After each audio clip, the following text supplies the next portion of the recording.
Everyone laughed when the Chinese billionaire insulted the black waiter, until the waiter answered in Chinese. "Look at that monkey serving our table," Liwi said in Mandarin, pointing at the waiter like he was just an object. "I bet he doesn't even know how to use chopsticks. People like him should clean toilets, not serve important people like us." The laughter filled the Jade Palace, the most expensive restaurant in Manhattan. The five American businessmen laughed nervously. They didn't understand the words, but they wanted to please the woman who controlled a $60 billion empire. David Thompson kept pouring wine, his face calm, as if he heard nothing. At 32, he had learned to stay silent when insulted. For 8 months, this had been his daily life. But tonight, something new appeared in his eyes, a dangerous calm that only comes from surviving worse pain. Liwi Heiress, head of YE Industries, and one of the richest women in Asia, was in New York to make business deals. Her pride was famous, even among billionaires. She treated Americans like children, and black people like they were less than human. "That one probably didn't even finish high school," she continued in Mandarin. "In the United States, they think giving jobs to people like that is progress." What a joke! David understood every insult, every cruel word. What Liwi didn't know was that this monkey spoke perfect Mandarin, had a master's degree in Asian studies from Harvard, and had worked 5 years at the U.S. Embassy in Beijing. 9 months earlier, David had been Dr. David Thompson, a top expert in U.S.-China relations. But his life collapsed when he was wrongly accused of leaking secrets to China. Even though he was proven innocent, no university wanted to hire someone the FBI had once investigated. "More wine," Liwi ordered in broken English, saying the words wrong on purpose, as if good English made her equal to the locals. David poured silently. She never looked him in the eye, as if he wasn't human. Everyone mocked him, but David stayed calm like someone carrying a powerful secret, waiting for the right time. Soon, Liwi would learn that judging people only by their skin color could be the biggest mistake of her life. Liwi enjoyed herself like a cruel child, playing with a helpless animal. For the next 40 minutes, she turned dinner into a show of insults. Even the American businessmen felt uncomfortable. "This monkey must think he'll get a big tip tonight," she said in Mandarin as David served the appetizer. "In America, they think giving money solves the problem of racial inferiority." "How naive!" the businessmen laughed awkwardly. They couldn't understand her words, but they knew she was being cruel. Robert Hayes, CEO of the biggest electronics importer on the East Coast, tried to change the topic, but Liwi kept targeting David. "You Americans are pathetic," she said, switching between Mandarin and English. "You think giving these people real jobs is progress. But look at him. He can't even hold a tray without shaking." David was not shaking from fear. His hands shook from hidden anger. Just 9 months earlier, he had eaten with a Chinese ambassador in Washington, talking about billion-dollar trade deals. At that time, Liwi was probably at a fancy party in Shanghai, spending money she had inherited from her father. David's fall had been hard and cruel. Dr. David Thompson was known as the top American expert on Chinese business culture. His doctoral thesis about Sino-American diplomacy was studied in universities worldwide. At just 30 years old, he was already leading talks between governments and spoke Mandarin like a native. But his life collapsed when Marcus Sterling, a jealousy colleague at the State Department, planted fake documents that made it look like David was giving secrets to Beijing. The FBI investigated him for 7 months. For 7 months, he faced public shame, cruel headlines, and friends who abandoned him. When the truth came out, the documents were proven false, but the damage was done. No one in diplomacy wanted to hire a man once accused of spying, even if innocent. Marcus Sterling got the promotion that should have been David's. "Bring the bill," Liwi ordered in broken English, as if speaking properly was beneath her. "And tell that little girl I am Liwi from YE Industries. Maybe he has seen my family on TV." David almost choked. Liwi from YE Industries, the same woman he had emailed for 3 years, arranging trade visits. The same woman who once praised his work at the embassy, calling him the American who really understands our culture. But she didn't recognize him.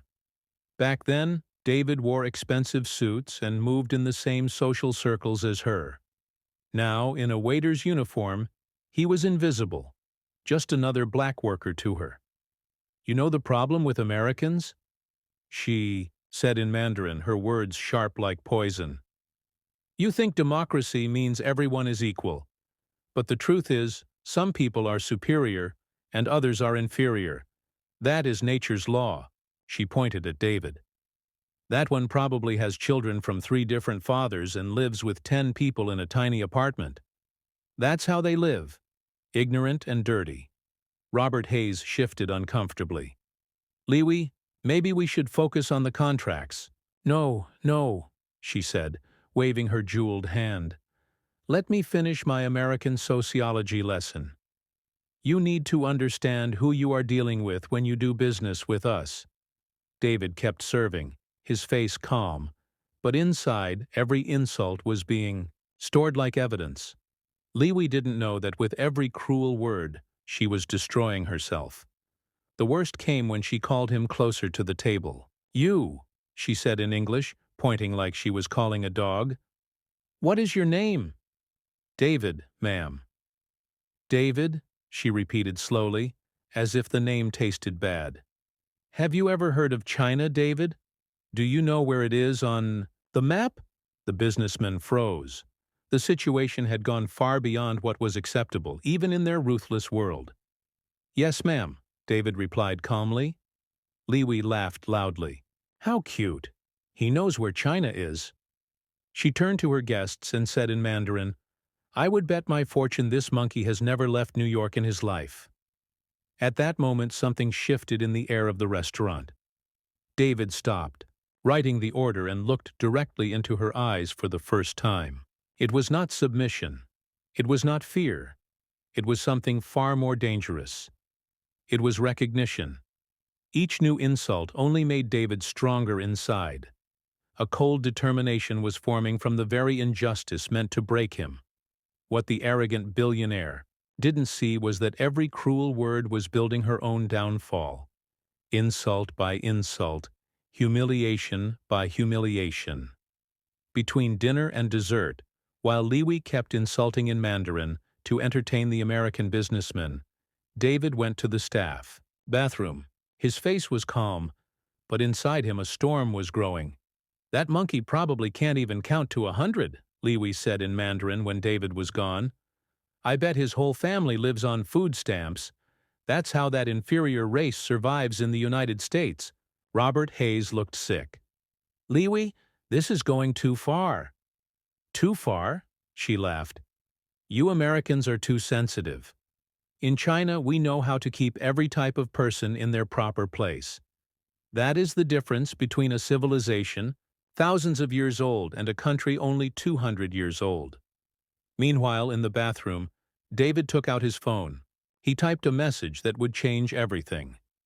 The recipient was Dr. James Chun, his old mentor at Columbia University, now director of the Center for Asian Studies, and one of the most respected Chinese Americans in New York. "James, I need an urgent favor. I'm at the Jade Palace in Manhattan and just witnessed something the Chinese diplomatic community may want to know. Liwi of YE Industries is here making extreme racist comments, believing no one understands Mandarin. I have it all recorded. Can we meet tomorrow?" The reply came in under 2 minutes. "My God, David, where have you been?" "Yes, let's meet. Liwi is already under investigation in China for corruption and misconduct abroad. Her comments could be exactly what we need." David smiled for the first time in months. Dr. Chun didn't know he was working as a waiter. In the message, David only described himself as a witness. To his mentor, he was still the brilliant diplomat, not a server in a uniform.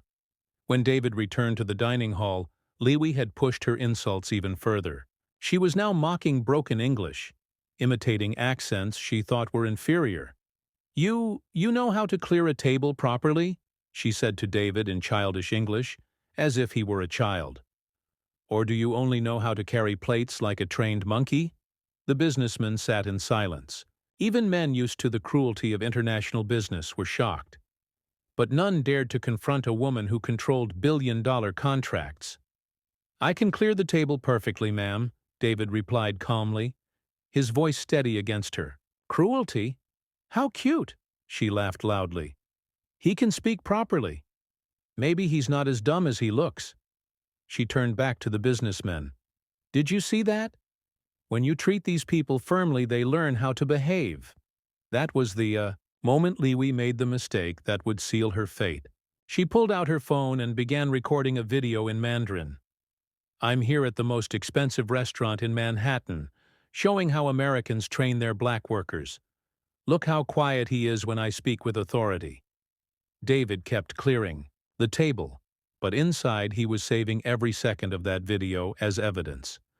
Liwi was recording her own downfall, proof of her racism and arrogance. In China, she continued, we know that every race has its natural role. Black Americans are good for physical work, but never for leadership or intelligence. That's basic biology.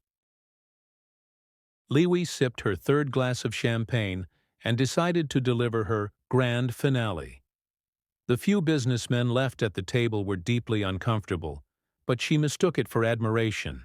You know what? She said in Mandarin, staring at David. I'm going to teach this monkey a lesson about social hierarchy. She turned to him in broken English. You know how to dance like monkey? I want to see funny show. At that moment, David Thompson made the decision that would change everything. He stopped cleaning, stood tall, and for the first time that night, smiled. A smile so sharp it made Robert Hayes choke on his wine. Ms. Liwi, David said in perfect Mandarin, his pronunciation smoother than hers. I believe you are confusing this restaurant with a zoo. The silence that fell over the Jade Palace was absolute. Liwi froze, her face draining of color. The sound of David's fluent Mandarin hit Liwi like lightning. What? What did you say? She stammered in English, her arrogance vanishing like water in the desert. David continued in flawless Mandarin, his tone calm and sharp. I said, it is strange how some people confuse money with education, birth with character, and social status with human value. The American businessman sat frozen. Robert Hayes, who had worked with Chinese interpreters for years, instantly realized David wasn't just fluent. He had mastered classical Mandarin, modern Mandarin, even subtle dialects that only a true scholar could know. You speak Chinese, Liwi whispered, her voice almost gone. Classical Mandarin, modern Mandarin, Cantonese, and 3 regional dialects, David replied evenly. Also English, French, and a little Japanese. But I think you already realize that, after the last 90 minutes of conversation. The realization struck Liwi like a punch. 90 minutes. He had understood everything, every slur, every insult, every cruel word she had spoken in Mandarin. That's impossible, she stammered, trying to regain control. You're just a black American waiter. I am a waiter, David answered firmly, his voice steady but not aggressive. But I am also Dr. David Thompson, Ph.D. in Asian Studies from Harvard, specializing in Sino-American relations and Chinese business culture. He paused, letting the truth sink in. I worked 5 years as a cultural attaché at the American Embassy in Beijing. I coordinated trade delegations between our nations and published 17 academic articles on Chinese diplomatic protocol. Robert Hayes nearly knocked over his chair as he stood up. My God, you're David Thompson. I read your thesis on Chinese investment in U.S. infrastructure. You disappeared from the diplomatic world a year ago. Liwi's head spun. The room tilted. But why are you working as a waiter? She asked weakly. Because sometimes life teaches us humility, David said. I was falsely accused of espionage by the FBI. By the time I was cleared, the doors to diplomacy had already shut. He locked eyes with her. So I took this job to survive. And for 8 months, people like you humiliated me daily, mocking me in Mandarin, thinking I didn't understand. David calmly took his phone from his pocket. Comments about my race, my intelligence, your theories about the natural hierarchy of people, and even your philosophy about superiority by skin color. Liwi's face turned pale. She understood what was happening. You wouldn't dare record. David smiled coldly. Of course I did. Every insult, every prejudice, every word of arrogance, including the video you recorded where you proudly explained your beliefs about Chinese superiority and black inferiority. Her humiliation was complete, but David wasn't finished. In fact, Ms. Liwi, I believe we already know each other professionally, he continued. I coordinated 3 conferences on Sino-American investment in which your company participated. He paused deliberately. You were present at 2 video conferences with me in 2022. David let the silence stretch. Back then, I wore suits and spoke as an equal with ambassadors. It is understandable you didn't recognize me serving at your table tonight.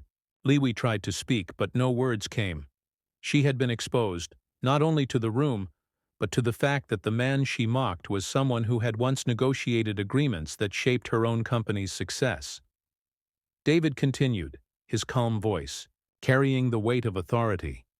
You claimed people like me don't understand international politics, yet I spent 3 years negotiating trade agreements between the United States and China.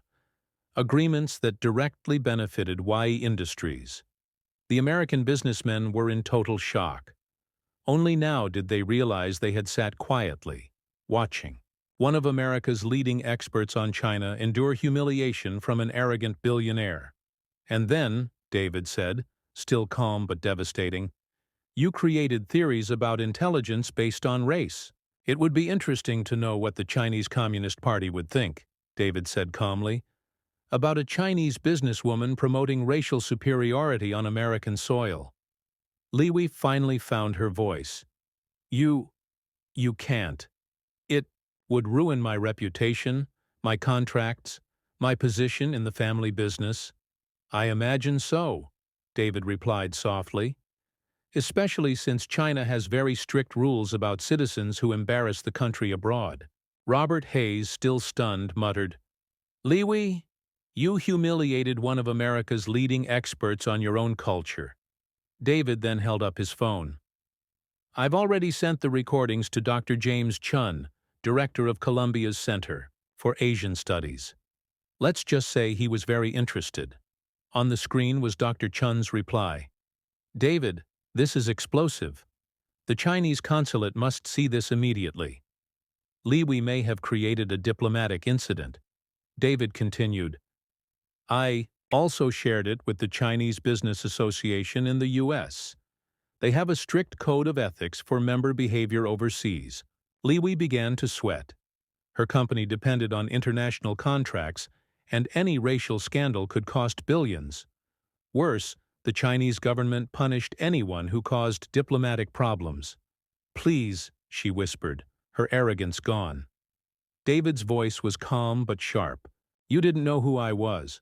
But tell me, would that excuse your behavior if I really were just a waiter? Does human dignity depend on a diploma or a bank account? The restaurant manager, who had been watching from a distance, stepped forward. Mr. Thompson, he said respectfully, I didn't know your background.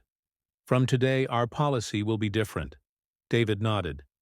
Thank you. But this isn't about me.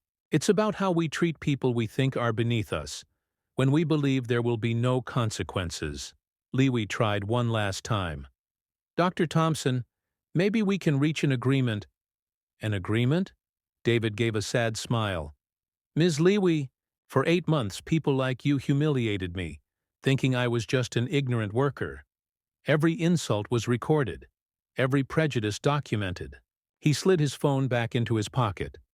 The only thing I want now, he said, is for you to leave here knowing you were intellectually destroyed by the black American man you thought was trash. And may that lesson stay with you for the rest of your life." Liwi rose on shaking legs. Her arrogance was gone, replaced with panic. She knew that when those videos reached the right people in China and the US, her career would be finished. David remained calm and dignified, showing that true strength doesn't come from money or power, but from character. As Liwi left the restaurant carrying the weight of her greatest humiliation, one question lingered. Could someone so full of prejudice ever learn? Or must some people learn the hard way? That arrogance always has a price.